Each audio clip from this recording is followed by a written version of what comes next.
Hello, and welcome to episode number 244 of the LSR podcast. My name is Matt Brown, joined each and every week by the brightest minds in all of the gaming industry. With me, my man, Adam Candee, back for a ride today. If you want to follow him on the Twitter, it's Adam Candee, 2 E's, no Y. And we have a third voice coming in. Yes, you know him. You love him. You've read his words over at LegalSportsReport.com. He is, in fact, Eric Ramsey. Eric, you don't even use the Twitter machine, though, really. Like, it's not a thing that you're really into. Not unless I have to. Yeah, I have it. But you just you're not an active tweeter, and I'm not going to call it X. I'm not going to say Xer or whatever it is. I don't know what you do now when you do it, but whatever. It's still Twitter and tweets and stuff. You guys are the only people I want to interact with, and I can do that right here on the podcast. So why do I need social media? Why do you melt my heart at the very beginning? Save that to the end there, guys. Everything we do, absolutely free. So do appreciate the subscription. If you want to hit that little button right there. If you want to go in, subscribe, rate and review too. You can do all that. We do appreciate that. So Adam came up with a great idea. And it's one of those things. I know, look at if you're watching on video, you can see how he responded to all of that. But we're going to do a very focused podcast that instead of kind of ping-ponging around what's going on, have an in-depth conversation is something that is very interesting in the sports betting landscape, because in theory, it could change the way business is done, or it could be a gigantic flop. And so that's kind of where we want to go with all of this. And if you are familiar with the industry, we're talking about the DraftKings Surcharge thing that they brought up on the earnings call. And Adam, I'll kick it to you to kind of do the nuts and bolts of all of this to fill people in that weren't following along with all of that. But this will be where the focus of the discussion will be today. It made sense to me that this is the issue that everyone in the industry is talking about, and we have gone into depth over the last few days in our coverage of it. Notably today, we're recording this on a Wednesday, and I'm going to direct everybody right from the start to a fantastic piece that Eric did, running some numbers and diving into what it would mean in practice for DraftKings to put a surcharge on winning bettors in high-tax states. That is the crux of what we're talking about here. If you've been on some summer vacation, you don't know of the news. DraftKings announced on its Q2 earnings presentation that it has plans to implement a surcharge of 3 to 4% on winning bets in certain high-tax states. There are 4 of them: Illinois, New York, Pennsylvania, and Vermont. And this comes ostensibly in response to Illinois raising its tax rate to the highest level of 40. It's a tiered system between 20% and 40%. We already know what New York is at 51%. There's been so much talk of how will operators respond to these high taxes. Will they eventually pass the costs on to bettors? And we looked at it and thought, well, maybe they'll do it by hiding it in futures markets or places where the hold is not so obvious, right? No, DraftKings came out and said, we're going to do it in a much more obvious way. And Jason Robbins talked a lot about that. I'll stop there because we're going to get into a lot of the details of this and let you guys talk a little bit more. Yeah, so Eric, one of the interesting things about this, again, is in our previous lives, there's always been talk of how do you make these businesses more profitable? How do you go about it? We knew back in the poker world, how much rake was being taken out of various tournaments and stuff like that was always a little gray area type stuff. Sometimes there was transparency, sometimes there was not. Sometimes your jaw would hit when you're like, oh my God, really? They were taking that much rake out. We saw the same thing in the DFS world as well, right? Where it was oh my God, that tournament had a 27% rake and all, it goes on, but it is the way that these companies make money. A little bit harder to hide that on the sports betting side of things. As Adam mentioned, sure, you can kind of mask it in the futures markets and stuff like that, but bettors are going to figure that out. And once that gets out or whatever, and of course, if you start adjusting juice, that is very, very obvious, whenever you start to see that as well. So again, you've seen it kind of under the table in the poker world. You've seen it kind of under the table in the DFS world. This is a different approach where it's right out in front of you. It's like, no, this is just what we're doing. And we're going to sit there and just line item it for you. Yeah, happens to be the very same cast of characters that we saw in DFS. We're talking about really DraftKings and FanDuel here and how they're going to handle this notion of fees. I think we learned in the DFS days that customers aren't broadly very price sensitive until something like this happens, until, an operator takes it one step too far and until they feel like they're being taken advantage of.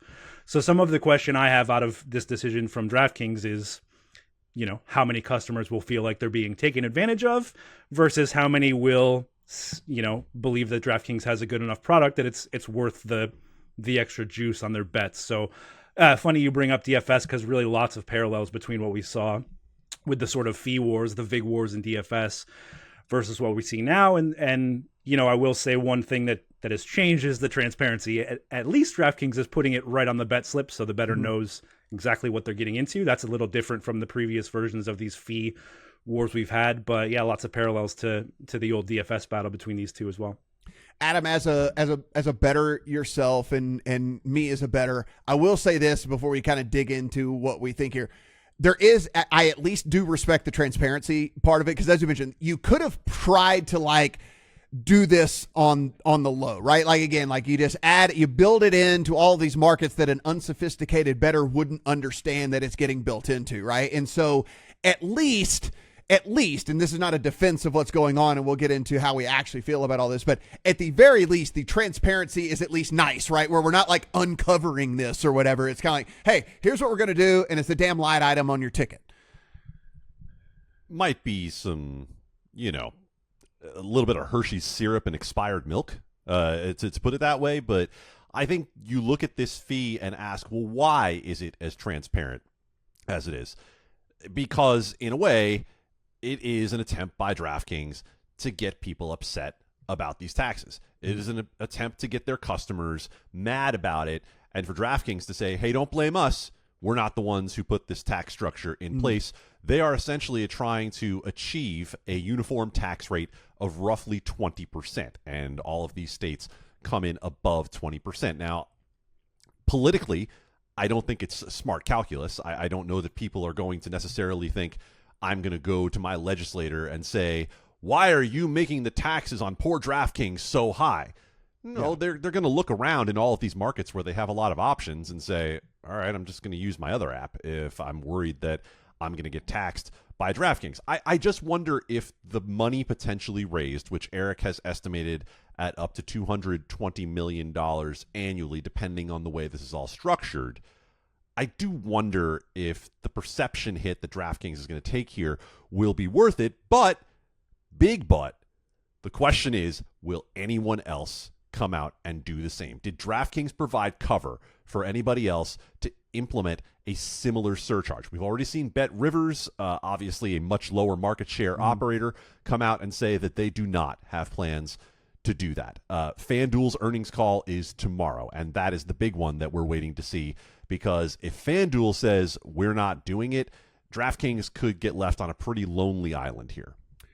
So, Eric, let's look at this kind of the big picture here. And a lot of people go I don't even understand. Why in the hell would DraftKings do something like this? And so it is a for-profit business, right? I mean, the goal is to make money in doing all of this. And so we start to look at these tax rates, and people say, yeah, well, it's only in those states. But we've already seen states come back in and start to raise taxes. They review stuff, they raise taxes. There's really no reason to believe that if this is a common practice and this works out, that almost every state will probably at some point come back around and revisit this and start to raise taxes, right? Well, then now we're looking at a business that already operates on fairly slim margins as it is anyway, having to pay these really, really crazy high taxes. And you start to then at that point wonder about the viability of the business overall, right? And so I think people step back and go dude, this is so stupid. Why in the hell would you ever do that? But it's almost like trying to get ahead of it, right? It's like trying to cut it off at the pass here, because it's just these states right now, but we still have California and Texas to come. Why in the world would Texas and California take anything less than 50% or more if they decide to pass anything, if it's working in all of these other states? And then the other states that currently have it go back and they meet in their legislature, and then Bob talks to Tom and Tom talks to Frank, and they go, did you see what happened over here? Well, why the hell are we only charging this? So it's kind of like a deal of, they're almost trying to play defense here, right? Yeah, just a quick thought on that too. You have to wonder though, if this might have the opposite impact, and states might see that DraftKings is charging a fee and say, well, why don't we just raise the tax rate a little bit then? If they're, I think there's a chance that this could really backfire in that way in some states. more broadly to your point, yes, this is clearly a response to the market conditions in some of these states that make it difficult for DraftKings to have a profitable business. It's also something that has been coming since PASPA. We've talked about how the market leaders in particular have chosen to operate by giving away a ton of money to customers and essentially securing their foothold in this marketplace. But that has to come back. You have to pay the piper at some point. And we've known for a long time that something was going to have to change in the status quo, the way this industry exists right now. It just happens to be DraftKings taking the first step here to at its core, this is about DraftKings looking out for its future as a company and trying to find a way to be more profitable in this space than it currently is being. Guys, I want to push back a little bit on this idea because it's based on the concept of small margins, right? Of profit margins being very thin, which traditionally has been the case. We know that's what sports betting has been about for decades on decades. And of course, the history of sports betting as we know it is generally attached to a casino as an amenity and something that has never really been the main profit center for a company, right? For a casino. That if you're getting by on the historical 5%-ish margins, that, yeah, you do need volume in order to make that happen. Well, DraftKings et al., FanDuel pioneered this, are taking a different approach. They're pushing everybody to much higher hold products in order to make this all work, right? Same game parlays, and the fact that Jason Robbins has been someone, the CEO of DraftKings, who came out there and said, yeah, we think parlays are a win-win, right? We think customers are getting the best of this too. Well, in a way, this is a response to that, where I think people are looking at it and saying, well, hold on a second.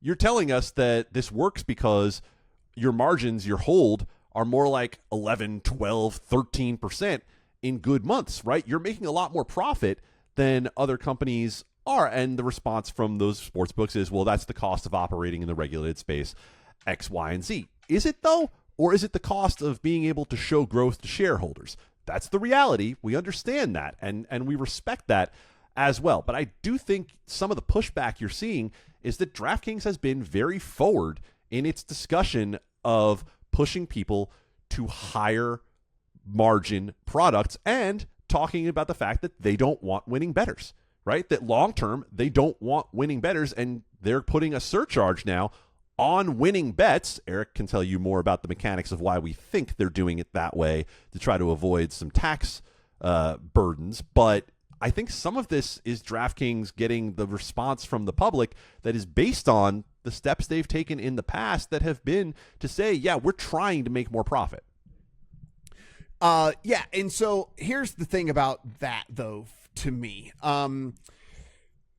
What happens is the lifetime value of that type of bettor is not very long and it's not very high, right? Because those bettors are the bettors that flame out, and those the bettors are the bettors that don't last a long time, right? So it's kind of like it's a chicken and egg thing. Like what we're going. So it's like they need to make the profit, as much profit on those people as they can now, because again, the lifetime value of those people isn't very long. So again, it kind of goes back. I know what you're saying about, like, yeah, it's higher profit margins, and certainly they make more than a traditional sports book did a decade ago, brick and mortar here in Las Vegas or something. But at the same time, the business model is predicated on being able to sustain the churn that comes with that type of client, right? And again, if you're eating into that margin with these crazy high tax rates, then it does change kind of the structure and certainly the future of any potential growth and or profitability.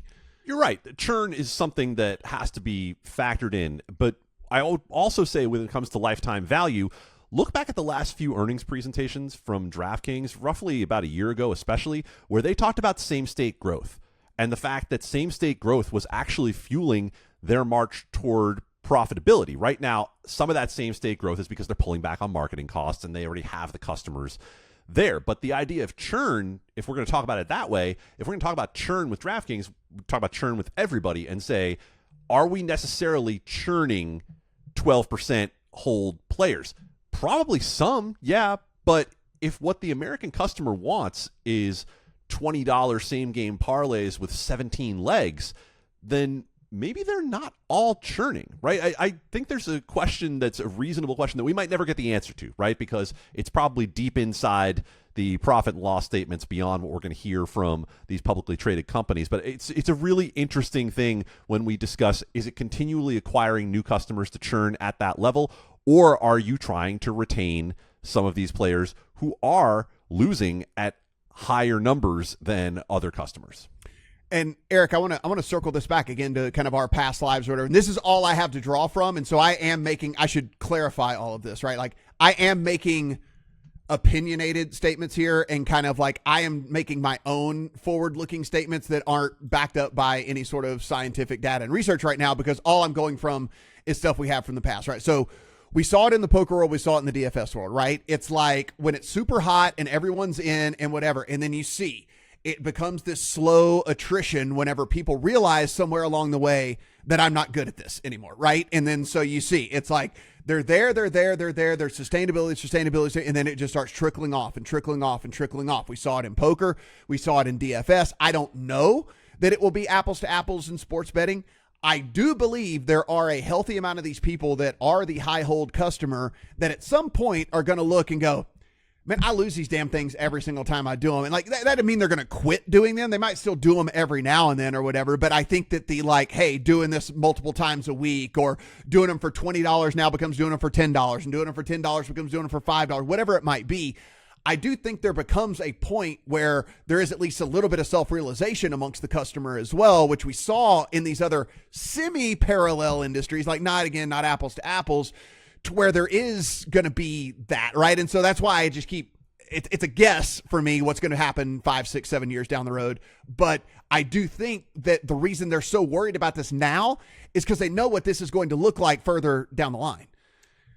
Yes, totally agree with you on all of that. Just to, restate what Adam said, we just haven't seen it yet, as far as we can tell in sports betting. What that means is open to interpretation. I think part of that is it does come down to product and the betting menu that operators like DraftKings and FanDuel have been able to provide.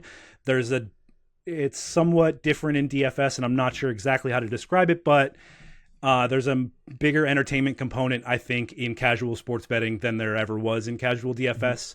I think there's a lot of players who do zero research and just want to get $5 down on a multi-leg parlay and have a little sweat while they watch the game, and that certainly won't go away as easily. But there's obviously a valid point you make about the long-term impact of this, and really, we're talking about $220 million of revenue for DraftKings. Remember, that's $220 million being funneled out of the sports betting ecosystem, the customer balances. So yeah, there's certainly a big impact to think about down the road. Matt, to that idea, I think here's where the big difference is. The big difference is with DFS and with poker, you might realize I'm not good at this, but the trick is in those endeavors, you're playing against someone who is better than you. Right? And that person is the one who is beating you. And you realize eventually, I can't beat someone who is either that much better than me or has technological advantages that I don't, or algorithms or multi-entries and all of these things. Whereas with sports betting, there hasn't really been that air quotes enemy, right? Like it's just you bet against the house and what happens. DraftKings is risking creating that enemy. Right? Like they're risking creating that enemy of being like, oh yeah, we are the ones just charging you more to be able to do it. And Jason Robbins said, we think people will be willing to stay with our product because we have a better product than others. We're going to find out, right? I don't know. They're the ones who've probably done the market research to know whether that's the case or not. But if DraftKings ends up on an island here, if others don't follow, then we are going to get a pretty clear test case of whether that idea plays out. I want to shift the conversation just a little bit to maybe someone who is the real enemy in all of this, and it's maybe these legislatures that are putting these giant tax rates out there in the first place, right? And get a discussion kind of going about that. Eric, a guy you and I know from way back, actually kind of added his thoughts on this. Taylor Cabey is a guy that is well respected in the gaming industry, a guy that has started and sold multiple different companies, currently invested in another company within the space as it goes. And basically his take on this is, I don't expect bettors to care about tax rates, but they probably should, was kind of like his whole thought in all of this, which is, here's the deal. We are already seeing some of these smaller books fold as it is anyway in the current climate, in the current landscape, because they can't make any money, right? And so now, as bettors, we have always said, and even us on this side, whether you're a big bet or not, competition is good. The more options you have is good. The innovation that these people will have to continue to do whenever there are other people innovating is good for the customer. There's all kinds of things that come along with this that are good for the customer. Well, his kind of point is saying that eventually there will be a breaking point one way or another. So it's either you charge a tax like DraftKings trying to do, or you have to slip it into the VIG being higher, or do whatever or something like that. Because again, if we get to a point where every state is at these ridiculously high tax rates, the only way for these businesses to survive is to do something like this. Now, his point is not saying to add a surcharge, but he's saying at some point the rubber will meet the road as to how do you add more money to the bottom line, right? And so basically just saying that I'm not saying people should support it, but I am saying that if you do care about price as a bettor, you should also care about tax rates. Is basically kind of what he was saying in his long point. I would really recommend people going over and kind of reading his blurb, his thoughts over there. It's just twitter.com/TaylorKB. But kind of our thoughts here just on the states and their role in all of this as well. Like, is it okay to say, like, you know what? We'll charge this because you're going to pay it. So it is what it is. Like, we don't care. It's going to end up costing our citizens and our customers and whatever and all that stuff like that. Like, we don't care because you're going to pay it regardless.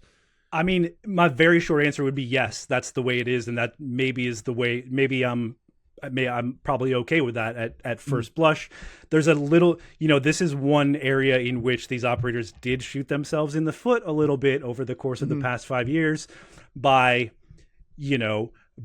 boasting to investors about how big the potential was for this market and how much money was flowing through their companies. And then at the same time, that afternoon, going to a state legislature and talking about how they are unable to make money in this business. And that's difficult for a lawmaker to hear. It's also worth considering the fact that a lawmaker's duty to the state is to maximize state revenue. That is their entire job, is to capitalize on these businesses to the extent they're able to. So, in short, I don't fault the lawmakers for the way they've handled this, for the rates in New York or Pennsylvania or Illinois or anywhere else. That being said, the whole structure, taxing GGR is a difficult decision in this industry that really turns the screws on operators. It lowers the value to the customer. It certainly is not ideal for the industry itself, but it is the way to maximize revenue to the state. And in that sense, they're doing their duty to their constituents, If Matt, if the operators, if the businesses wanted to make that case, if they wanted to make that point, the time to do it was when Governor Andrew Cuomo said it's going to take at least 50% tax rate for you to play in New York. They didn't implement that tax on any of the operators. Every one of the operators who was in New York agreed to that tax. They proposed the tax rate of over 50%. That was the time to say, hey, you know what? There's no way for us to make money if this is the way that you want to tax this thing. Because legislators naturally are going to go back now, right? Leave Pennsylvania out of the deal, because we used to look at Pennsylvania as, oh my God, 36% effective tax rate. And it's still pretty high, obviously. But then New York went and trumped it, and now we've seen other states try to come in as high or higher, like with the Illinois tiered tax structure. The industry, when this was a new thing, and when they were racing through state legislatures getting this passed, you found a lot of state legislators who really didn't understand this all that well. And they were being fed information by lobbyists, by industry advocates saying, hey, here's the tax rate in Nevada. Here's the tax rate in New Jersey, where it's 13.25% on online sports betting. And they went along with it, right? Like, we want to get this. We want to capture this tax money. We don't want to lose this tax money. Well, legislators got smarter, right? Executives got smarter. And they said, well, hold on a second. Just like Eric mentioned, if you're going to tell us about profit, and we're the ones who are trying to legalize this activity for the purpose of attempting to make more money for our state, why aren't we taxing this at a higher rate? We saw Ohio go back and double its 10 to 20, and now we see Illinois go back and take its 15 and move it up much higher for the most profitable operators. So I'm not unsympathetic to the businesses coming in and saying, hey, this is a lot and we need to find a way to deal with it. But I don't know that I would necessarily look at the legislators as being the enemies in this case, because there were ways to push back on this before we got to the point we are now, before we got to the point where you agreed to the rate in New York.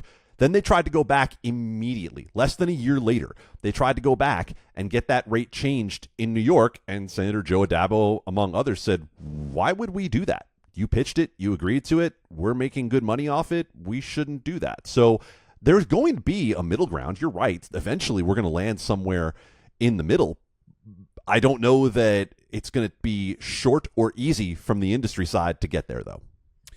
I look at this, I guess, from more selfishly from a better standpoint, or because I just know how this ends up, right? It eventually is going, everything ends up getting trickled down and to the customer, right? And so like it ends up, there will be, whether it is DraftKings surcharge at X% or FanDuel coming in, and which, by the way, we can speak to that, like what they may or may not do, their earnings call actually tomorrow on that, but like, you know, adding a nickel to whatever, or something like that, like some sort of extra something. I just know how this all ends, right? Because there's not going to be this whole, yeah, whatever. We'll just accept the extra costs and like, you know, it's fine. We're just not going to be near as profitable as we thought we're going to be. And this is just going to be, you know, it's not a charitable deal that they're doing here, right? It's still trying to make cash. And so for me, it's going to be worse for me. And so that's why I kind of look at these. I do look at the states and say, I have no problem charging a high tax rate. I have a problem charging what I would consider to be an egregious tax rate on some of this stuff, right? And because that really does affect the market writ large and the customer overall as well. And it will be past that. We will see books fold. We will see books not even get involved in certain states. We will see all these different things. That's okay, though. Like those things are okay. That's part of this industry. Not every mediocre sports book needs to succeed in this industry. Just as a counterpoint to that, I don't disagree with that, with anything you're saying, but I don't think the measure of success is necessarily how many operators are able to participate in this industry, you know? Well, I guess, but again, like it just, for a customer, options are better, right? I mean, like if I only had a choice between Ford and Chevy and whatever, sooner or later, Ford and Chevy and Toyota are going to get together and they're going to understand like, hey man, it's just the three of us. So like, hey, kind of like, you know, under the table, this is how we should start doing business like that. And like to think that that is out of the realm of possibility, I think is being a little naive in this situation. I think that would certainly be the case if we get to a point where there's only 4 or 5 books and that's all there's ever going to be. Then there's going to be, it's going to change the industry. It's going to change the landscape of everything. I think naive is a big word to throw around here. Like, you know, you're being a little naive if you think that having competitors is what's going to necessarily keep prices down. Like, there have been competitors all the way along here, and none of the competitors have given a compelling product enough to either force the big boys to change what they do or to somehow create a product that competes with the ones at the top. I get it. The idea of worrying about collusion and price fixing is only realistic. We see it with the airlines, right? Less airlines means higher prices on the airlines. But the fact of the matter is, we haven't had competitors who have forced anything to change in that way. So I see where it's one possible outcome where down the line it's worse for the better, but we're still in a situation where we have a fair amount of competitors. There's still a lot of the tier 3 type operators who are out there who are ostensibly competing with DraftKings and FanDuel, but they haven't forced them to change anything, right? In fact, they're making them take these anti-competitive kind of steps at the same time that they're still operating without the market contracting. So I don't know that we would say that this is definitely how it ends. It's possible, absolutely, but I don't know that that's how it ends. That's why I think this. Yeah, go ahead. I think this exact topic is so interesting. This surcharge, because this is what you're talking about. This is DraftKings finally telling the customer, okay, we have to give you worse value. Like they're admitting to the customer, we're going to start to take more money from you. Sorry.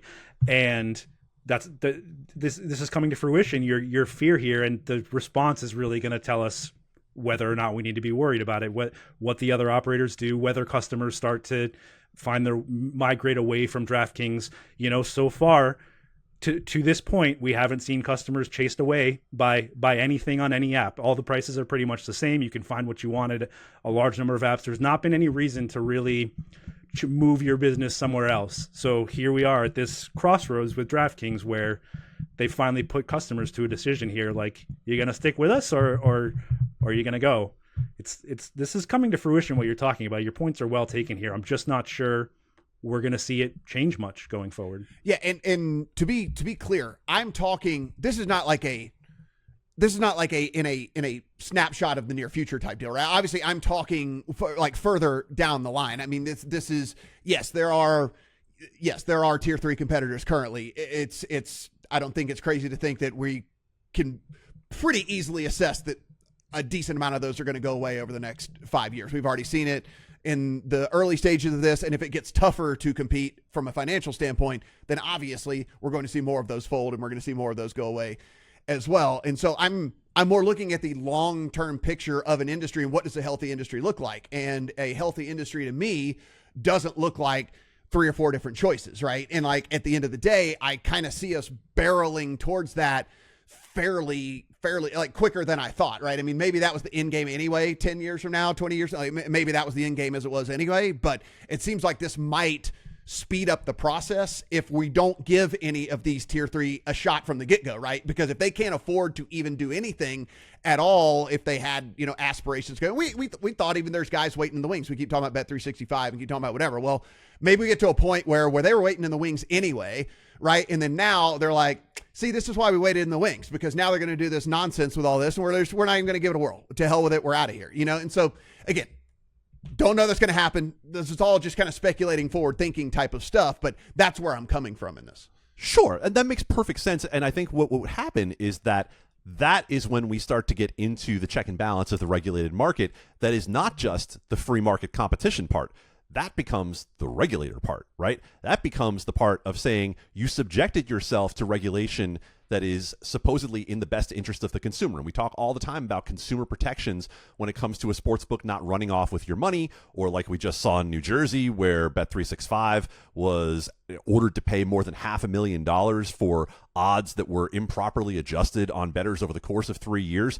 I think you also can see regulators and or legislators step in if you see the market getting to a point of collusion, to a point of price fixing that is not good for the customer, right? That there's another check and balance that can be in there, even if the market does come to that point. This DraftKings, FanDuel, BetMGM, Caesars, Fanatics, 365, whoever it is, we're not talking about too big to fail here, right? This is not the automakers or the airlines, right? It's sports books. And so I think you'll still have that potential check on the system down the line, like you're talking about 5, 6, 7 years down the line. If it gets to the point where we see companies trying to step too far, then it becomes more of a political issue for legislators and regulators to jump in on.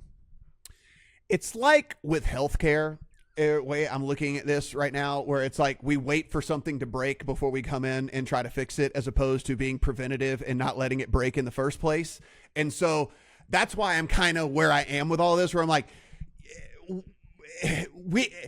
we're not, I think if we were all given truth serum right now and thought about where is this is going to lead us down the line, right? If every state comes in and wants to charge 40 to 50% tax rate and all this stuff like that, giving us all truth serum, we know where this leads, again, 6, 7 years down the line. So it's like, do we wait for it to break and then come in and try to fix it? Or can we try to fix it, or can we try to prevent it from breaking in the first place? It's kind of where my passion in all of this is with a lot of this stuff, because it's always like, well, let's just wait until it breaks and then we'll come in and try to put the pieces back together, as opposed to just going, hey, here's an idea. The pieces don't have to shatter in the first place. Why don't we try to do something like that? I see that. And just to put a bow on it, for the most part, look at who's doing this, right? It's the big states that can say, you can't live without us, right? Mm-hmm. Illinois, Pennsylvania, New York are states that can all look at the operators and say, if you want to be able to profit, you need us. And we're going to charge you a price that is commensurate with you needing us. And when it came to New York, they basically forced the operators to play chicken and look around at each other and say, all right, well, I'll vote for you if you vote for me. and say, like, we're all not going to compete in this market. And all it was going to take was one of them to say, you know what, we'll go in and blow up the whole thing and lock certain sports books out of the market. So, we'll see how it all plays out. Of course, I'm very interested from Eric's perspective. When you went in and ran the numbers on this, Eric, and came up with, up to $220 million, and of course the question of whether or not this surcharge would be taxed, were you surprised at all by the way this played out? Yeah, huge. This is one of those little nerdy details that most people are just going to have their eyes gloss over and tune out for the next 3 minutes. But the tax treatment on these surcharges is super interesting and really pivotal to the way it affects DraftKings' bottom line. We arrived at an estimate of $220 million across these 3 states. That goes down by about $100 million if those surcharges are taxed. You're talking about tax rates that are 40 to 50%. So you can just remove 40 to 50% of those fees. This is money that may not necessarily go to DraftKings, depending on the way policymakers handle this. It could end up winding up in the tax coffers of these states. So I don't know that anyone knows how that's going to work just yet. I can say that it's very clear that DraftKings is doing everything they can to separate these fees from the actual business of sports betting that they're in. The framing as a surcharge, the way they positioned it to regulators. On the slide, they talk about this being a separate transaction from the sports bet itself. So they're hoping this will get tacked onto their bottom line at the end. I think there's a real chance that this goes through the taxation process as well, and they come out with 40 to 50% of these fees that they collect instead. All right, guys, to wrap things up here, let's put on our prediction hats. We're not going to have to wait very long on this one, considering as we were recording this here on a Wednesday morning that that FanDuel will actually probably have some sort of response to this on Thursday. We have seen, despite the fact with them being, bitter rivals in all this, we have seen them play nice in the sandbox before, right? Because at the end of the day, there is a common goal where they're both trying to go towards. My guess is FanDuel is not going to implement any sort of surcharge, with the caveat of saying, however, we are monitoring these rising tax rates and basically leaving the door open to be able to do something like this in the future, all but saying we're going to sit back and see if this works for DraftKings, and if this shit works for DraftKings, then we're going to do it too, right? I mean, that's kind of my opinion on how it's going to go. Eric, I don't know about MGM. I don't know about Caesars. I can only imagine they would follow suit with whatever works for DraftKings and FanDuel, because considering whatever works for them seems to be what ends up being the industry standard for whatever. What do you think we come out of tomorrow getting? And then what do you think, let's just call it 6 months from now?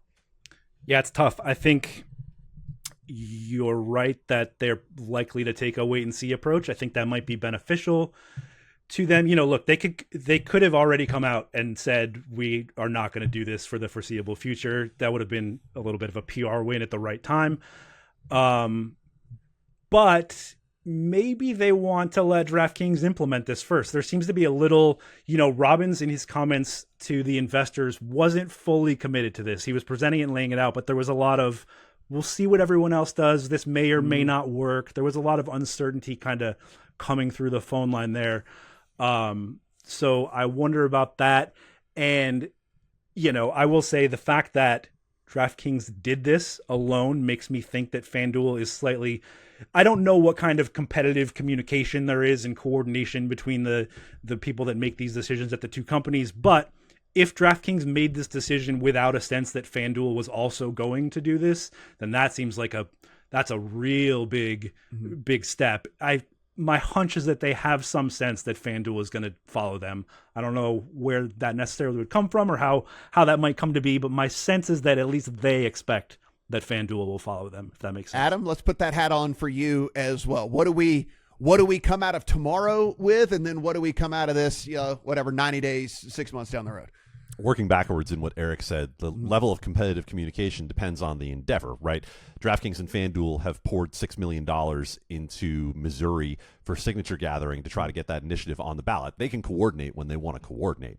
Now, are they coordinating on this? My hunch is no, because they already have a lobbying arm if they wanted to go about this in a coordinated way, right?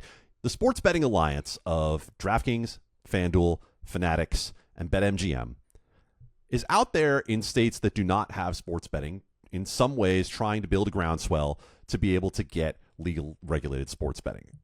If they wanted to speak up through that lobbying arm and say, we're not going to take it anymore, then they could have all done that together. And it would have been, I think, received a lot differently by the market if you have 3 of the 4 leading sports books and a very well-capitalized billionaire in Michael Rubin all coming out together and saying, we're going to have to fight back against this. I don't know that that's what's coming here. I feel like DraftKings took the step it feels like it needs to take, and they've done that repeatedly, right? Like, there have been layoffs, there's been marketing slash, there's been affiliate spend slash. There have been all sorts of ways that DraftKings has gone about trying to improve its bottom line. To me, this feels like just another one of those. And the one thing we always talk about with FanDuel that makes me think it's not coming tomorrow is that Flutter is a much, much larger company with many, many different revenue streams, right? DraftKings is going about this on their own. But Flutter / FanDuel doesn't have to, right? They've got the ability to withstand this. Barry Jonas from Truist, the stock analyst, talked about that. He's like, I'm not saying that FanDuel won't. I'm saying they don't necessarily have to based on their financial position. So I think, Matt, the way you said that FanDuel can take a wait and see on this if they want, they have the luxury of being able to see if DraftKings ultimately follows through on this, and maybe they come in with their own surcharge that's a lower one, that they say, right, well, hey, you know what? DraftKings is going to charge you X percent. We'll charge you only 50% of that because we still care about you even though we're trying to make money off this. Maybe they only do it in certain markets, right? And I mean markets in the sense of betting markets, not in the sense of high tax markets. Maybe they find a way to message this in a different way than DraftKings. It's a fascinating thing to watch overall. What a spot for FanDuel. They just got handed a ton of leverage in their biggest markets. You know, it is what it is. I don't fault DraftKings for doing what they did, but if you're FanDuel, you just can't make a mistake now. There's either whatever you decide is you're going to look like the good guy on the back end of this. And Matt, before we get out of here, I have one little conspiracy theory thing to throw out there, and maybe it's not totally conspiracy theory, but at the beginning of this year, we went through a very big discussion with DraftKings and their VIP, and their head of VIP going to Fanatics, right? And the question of whether Fanatics would be taking some of their higher value players. I'm really curious how that factors into all of this as well in terms of what DraftKings' position is. Are they in a spot where they potentially are losing some of their customers who contribute more to that losing revenue bottom line? And so they're kind of anticipating that could happen, even if it didn't happen immediately. Even if Michael Hermelin can't take VIP players immediately, he can at the end of a year. And so is that something where they look forward and say, yeah, our whales, who tend not to be the best players, we're potentially looking at losing some of them, losing a chunk of our revenue, and we need to find a way to replace it. So we all agree they're not going to do anything on it tomorrow, but do we also all agree they're going to leave the door cracked at least? Like, they're not going to definitively say we're not doing this, right? It's going to be the like, it's going to be the like the door's cracked to say like, we're going to monitor these states and if whatever, yada, yada, yada. At the end of the day, we talk about people not being price sensitive. If they put it, if it was a nickel on every bet, if it was a nickel, people would be like, it's a nickel, whatever. And people wouldn't care. It's like you start saying percentages. And if you look and it's now 20 something cents or 30 something cents or whatever, something like that. If you make it a flat nickel, it's not the best for the bettor. It's not the best for the consumer. I truly believe though that 99% of people don't care if it's a nickel, but it's probably better than changing the odds. Yeah. I think. But yeah. It's like it's a nickel, right? So, yeah, but to your point, Eric, I just want to bring up one other great point from your story. Which again, go to LegalSportsReport.com and read Eric's story. You said that it equates to the charge on winning bettors. It equates to betting at -114 and having to break even at 53.3% instead of 52.4%. Correct? Yeah, if you the numbers are small on the page when you look at the actual numbers in dollars and cents, they're kind of tiny per ticket and per dollar bet. But in practice, this small 1 or 2% difference in a player's margins can really make a slightly winning player a loser, or make a slightly losing player a serious loser a lot quicker. So these relatively small taxes on the bettor do have a really big impact on the, their ROI in the end. As Adam said, head over to legalsportsreport.com, read the article that Eric wrote, and let us know. We're available. Hit us up on the Twitter machine. Let us know if you like kind of these deeper dive type podcasts here on just specific subjects and whatnot. And how often do you want to get Eric back on this thing, right? I mean, look at this guy coming in here, dropping all the knowledge and sparking up some really good conversation. Nerding it up in here a little bit for you guys. Yeah, it's so good. If you haven't done so already, we do appreciate the follow. We do appreciate any ratings and reviews and things like that. We really do go in, read those, and take all of that stuff to heart. For Adam, for Eric, I'm Matt. Talk to you guys next week.